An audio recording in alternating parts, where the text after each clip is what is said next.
John Daguita affichait son train de vie de multimillionnaire sur ses réseaux.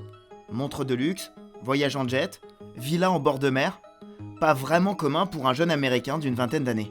Un quotidien bling bling qui vient brusquement de prendre fin jeudi 5 mars en France, aux Antilles, sur l'île de Saint-Martin. En arrêtant le jeune homme dans une villa, les hommes du GIGN mettent la main sur une valise de liasses de billets de 100$, mais surtout sur plusieurs clés USB qui donnent accès à ses comptes de crypto-monnaie. John Daguita est en réalité l'une des cibles principales du FBI. Il est accusé d'avoir détourné à lui tout seul 46 millions de dollars de crypto appartenant à l'État fédéral américain. Alors comment aurait-il réussi à dérober de tels montants ? Et comment a-t-il fini par être démasqué sur cette petite île française ? On vous raconte l'histoire de John Nick Daguita, suspect numéro 1 d'un énorme vol de crypto, mais qui menait la belle vie à Saint-Martin. L'île de Saint-Martin, c'est un coin de Caraïbes paradisiaque situé au cœur des Antilles françaises.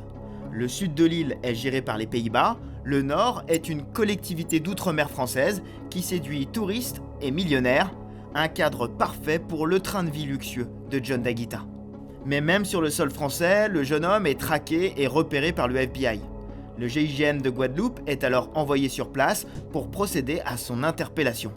La gendarmerie se félicite d'une collaboration efficace avec l'agence américaine et parle de l'arrestation d'une target principale. Le patron du FBI lui-même, Kash Patel, remercie la gendarmerie française pour la collaboration et promet de traquer ceux qui tentent de frauder les contribuables américains. Avec 46 millions d'argent public potentiellement détournés, John Daguita entre clairement dans cette catégorie. Sauf que ce n'est pas le FBI qui l'a démasqué en premier. Tout commence en janvier 2026. Zach XBT, détective spécialisé dans la crypto-monnaie, repère un certain leak sur Telegram. Derrière ce pseudo, c'est John Daguita. Sur la messagerie, le jeune homme participe à une bataille d'ego où les participants essayent de prouver qui contrôle le plus de crypto-monnaies. Et c'est ici que le jeune escroc présumé va commettre sa première grosse erreur.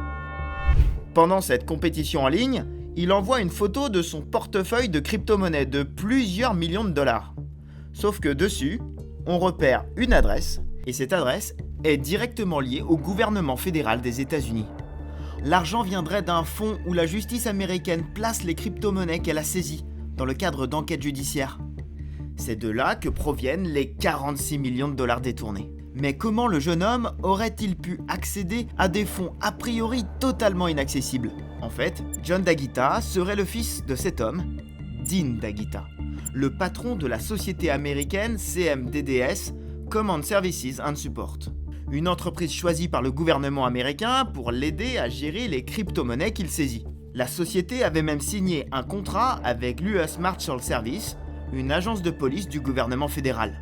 Comment John a-t-il obtenu l'accès aux millions de dollars de crypto-monnaies gérées par l'entreprise de son père ? Pas de réponse pour l'instant.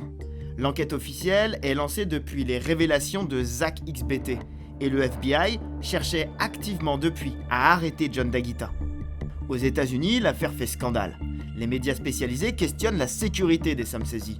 L'US Marshal Service gère près de 30 000 bitcoins, soit plus de 3 milliards de dollars. C'est l'un des plus gros portefeuilles institutionnels au monde. Un jeune homme d'une vingtaine d'années serait sans doute toujours en train d'en profiter aujourd'hui, sans la vigilance d'un expert des cryptos actif sur les réseaux sociaux.